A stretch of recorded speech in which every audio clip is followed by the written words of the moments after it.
मलिक जिंदाबाद, जिंदाबाद जिंदाबाद। सत्यपाल मलिक जी आप संघर्ष करो, हम तुम्हारे साथ हैं। सत्यपाल मलिक जी आप संघर्ष करो, हम तुम्हारे साथ हैं। लेकिन चूंकि इनका जो दोस्त है अडानी, उसने पानीपत में गोदाम बना के बहुत चावल खरीद के डाल दिया है, धान, और इसी तरह इनके लोगों ने बहुत बड़े पैमाने पे किसानों की खरीद की है। अगर एमएसपी लागू होगी तो किसान को सही दाम मिल जाएगा। एमएसपी के बिना हमारा गुजारा नहीं है, हम एमएसपी की लड़ाई नहीं छोड़ेंगे। लेकिन अभी तक इन्होंने एमएसपी हमको दी नहीं है, ना इनका इरादा है। 6 महीने हैं, इनको हटा देंगे तब लागू हो जाएगा। और मैं आपसे भी कह रहा हूं, देखिए ये मौके कम मिलते हैं।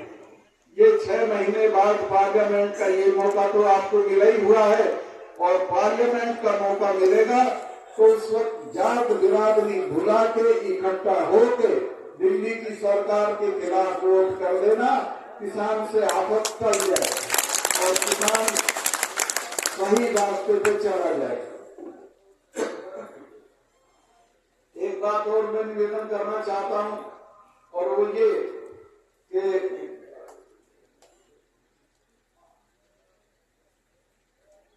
मैं जब कश्मीर में गवर्नर था तो वहां एक मामला हुआ था जिसको पुलवामा कहते हैं। वहां हमारे 40 जवान शहीद हो गए थे। मैंने इसको ढूंढा प्रधानमंत्री को, ये मुझे मिला नहीं 6 बजे तक। अपनी कहीं फिल्म बना रहा था। 6 बजे के बाद इसका फोन आया और इसने कहा कि क्या बात थी। मैं कहा साहब इस तरह हमारे 40 जवान शहीद हो गए और हमारी गलती से हुए। तो इस पे वो फौरन बोले कि नहीं अभी ये कुछ कहना नहीं है किसी को। तो मैंने समझा शायद ये जांच कराएंगे। 2 घंटे बाद जो वो है अजीत डोभाल, जो देश का एनएसए है, नेशनल सिक्योरिटी एडवाइजर, वो मेरे साथ पढ़ते थे लोग। उनका फोन आया कि सत्ताल भाई आप कुछ बोल मत देना। मैं कहा क्यों? कहने नहीं हम इसकी जांच करा रहे हैं। आज तक चौधरी साहिबान उसकी जांच नहीं हुई। और मामला क्या था, जवानों ने, सीआरपी ने होम मिनिस्ट्री से 5 हवाई जहाज मांगे थे कि 5 हवाई जहाज हमको दे दो तो हम फिर सड़क से नहीं जाएंगे, क्योंकि कश्मीर में सड़क से जाने में बड़ा खतरा होता है। 4 महीने तक उनकी अर्जी पड़ी रही और इन्होंने उनको हवाई जहाज नहीं दिए। मेरे से कहते मैं 2 मिनट में दे देता। मैं तो वहां लड़के, जब लड़के बर्फ में फंस जाते थे उनके लिए भी जहाज देता था। तो वो हमारी गलती से मरे और आज तक उनकी कोई जांच नहीं हुई। पुलवामा पे ये बात भी नहीं करना चाहते हैं, पुलवामा पे बहस भी नहीं करना चाहते हैं। और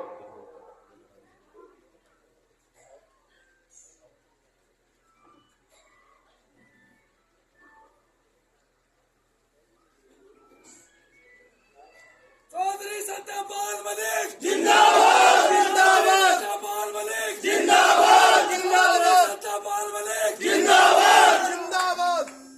सत्यपाल मलिक तुम संघर्ष करो, हम तुम्हारे साथ हैं। सत्यपाल मलिक तुम संघर्ष करो, हम तुम्हारे साथ हैं।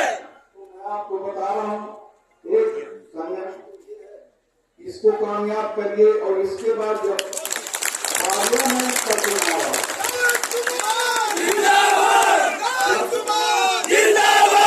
पार्लियामेंट का चुनाव जब आए तो आप पुलवामा को याद रखें। इन्होंने मुझे तो चुप करा दिया था, लेकिन पूरा चुनाव पुलवामा के नाम पर लड़ा था। ये कहते थे कि जब वोट डालने जाओ पुलवामा के शहीदों को याद रखना, और ये उसी में चुनाव जीत गए। उस साल नहीं जीत रहे। आपको भी मैं कह रहा हूं कि इस बार जब पार्लियामेंट का वोट डालने जाओ तो पुलवामा को याद रखना, पुलवामा के शहीदों को याद रखना, और इस बात को याद रखना कि आज तक उनके मामले में कोई जांच नहीं हुई। मैं तो खैर अभी पार्लियामेंट के इलेक्शन में आने तक लड़ाई को लेकर सारे देश में जाऊंगा कि पुलवामा के शहीदों की आत्मा ऐसे ही नहीं छोड़ी जा सकती।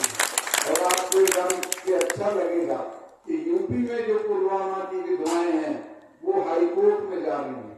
वो ये कह रही है कि आज तक हमारी कोई सुनवाई नहीं हुई है और इनको शर्म नहीं आती है, तमाम बात करते हैं।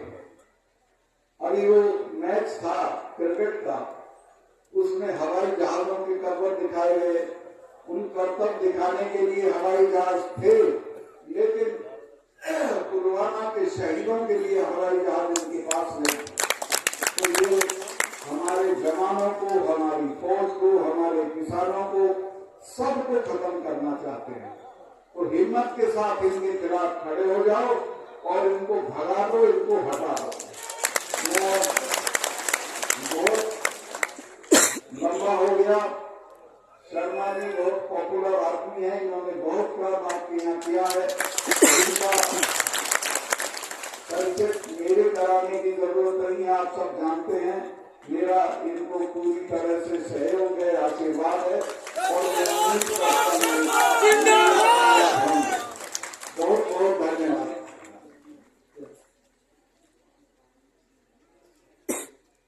हाँ, मुझे अभी बताया गया कि कारगिल युद्ध में 552 शहीद हुए थे, उनमें 284 शहीद झुंझुनू जिले में। तो मैं इस जिले के लोगों को हाथ जोड़ के प्रणाम करता हूँ कि आप बहुत शानदार जमीन पे हैं और आपके बेटे, आपके लोग बुजुर्ग सब शहादत से लबरेज हैं, भरे हुए हैं और आपकी शहादत जाया नहीं जाएगी। बहुत बहुत धन्यवाद। अभी आपने सुना होगा एक चीज अग्निवीर आई। हिंदुस्तान की फौज दुनिया की 3 बड़ी फौजों में से है, शहादत के लिहाज से नंबर 2 है।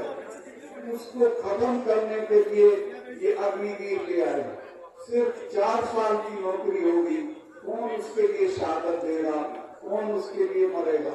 और बड़े अफसोस की बात, अभी जब झुंझुनू आए तो प्रधानमंत्री जिस मैदान में उतरे हेलीकॉप्टर से, वो मैदान है जहां आपके बच्चे फौज में जाने के लिए दौड़ा करते थे। उनका मैदान भी छीन लेंगे, उनकी नौकरी भी छीन लेंगे, फौज को भी खत्म कर देंगे, किसान को भी खत्म कर देंगे और अगर नहीं खड़े हुए तो आपको पूरी तरह खत्म कर देंगे। लिहाजा खड़े होके इनको धक्का दो और हटाओ। बहुत बहुत धन्यवाद। भगवान उनको सद्बुद्धि दे और हमारे हिंदुस्तान के लिए सबकी तरफ से जो धान डालो अपनी अपनी जगह पे, सबकी तरफ से मां में इनको दीर्घायु होने की और स्वस्थ रखने की कामनाओं के साथ बहुत बहुत स्वागत। भारत माता की जय, भारत माता की जय।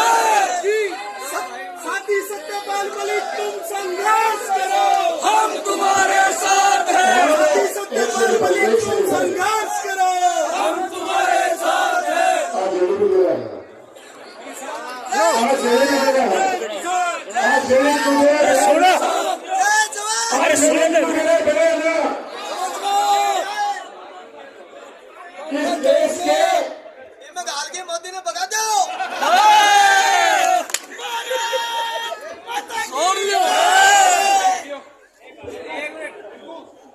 जय जवान, जय किसान, जय जवान, जय किसान, जय जवान, जय किसान।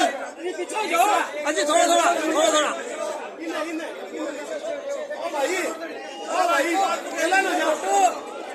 और ये किसान का हल, जोरदार ताली बजाओ और हाथ खड़े कर लो, आपके सर पे हाथ रख जाइए। भारत माता की जय, भारत माता की जय, भारत माता की जय।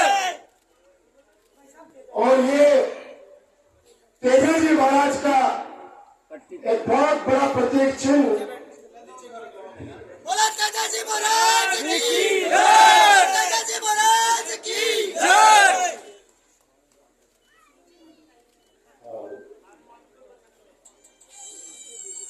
बोला राम साहब पीर की जय, बोला राम साहब पीर की जय। मोदी सरकार मुर्दाबाद, मुर्दाबाद, मुर्दाबाद। मोदी सरकार मुर्दाबाद, मुर्दाबाद।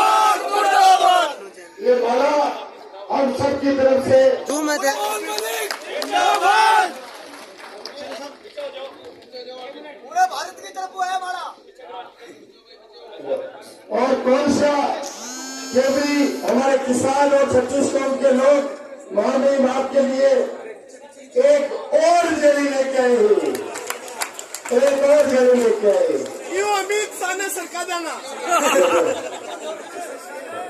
तो हमारे कोलसा के बाबा साहब शिशुपाल जी खेतर साहब से प्रार्थना करूंगा कि कोलसा गांव की तरफ से ये प्रतीक के रूप में जो सत्य की लड़ाई लड़ रहे हैं सत्यपाल मलिक, उनके लिए हमारे बहुत वरिष्ठ है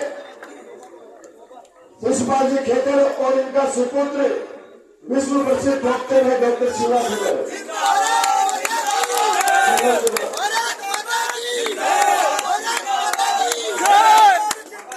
महादेव के पाँव में बहुत तकलीफ है, फिर भी आशीर्वाद देने के लिए आए। फूले जी महाराज की, बाबा राम साहब पीर की।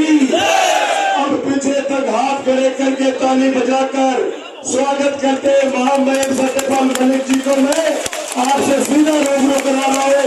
चौधरी सत्यपाल मलिक जिंदाबाद, जिंदाबाद जिंदाबाद चौधरी सत्यपाल मलिक जिंदाबाद, जिंदाबाद जिंदाबाद। एहसान है आपका हमारे ऊपर।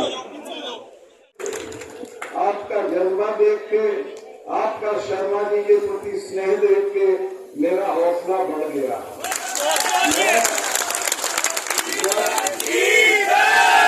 जब मैं गोवा में गवर्नर था तो वहाँ एक फेस्टिवल होता है फिल्मों का, फिल्म फेस्टिवल था। उसके आखिरी दिन मुझे बुलाया गया बोलने के लिए। तो मेरी समझ में वो बात नहीं आई, सिर्फ वो बात आई जो हमारे गांव से ताल्लुक रखती। मैंने कहा कि ये जो आप हरिद्वार और ऋषिकेश जाते हो, यहाँ मत जाया करो, ये कोई तीर्थ नहीं है। तीर्थ है झुंझुनू जिले के वो गांव जिनके बाहर शहीद की मूर्ति लगी रहती है। शहीदों को प्रणाम करो, उस देवा को जाके देखो किस हाल में है, उसका बच्चा किस हाल में है, तो वहां जो आपको पुण्य मिलेगा वो हरिद्वार में नहीं मिलने का है। झुंझुनू पूरे देश में इस बात के लिए मशहूर है कि हर घर का लड़का फौज में है, हर घर से शहादत हुई है। अभी मैं यहाँ आ रहा था, एक शहीद तो रास्ते में था, मैं प्रणाम करके आ गाड़ी रुकवाते।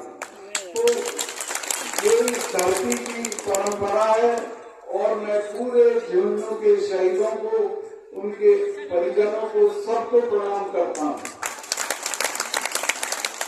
मित्रों, इस वक्त देश बहुत कठिन परिस्थिति से गुजर रहा है।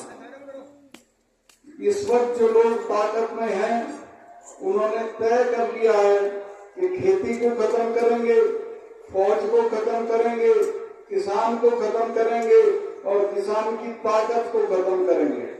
खेती को खत्म करने के लिए वो काले कानून लाए थे।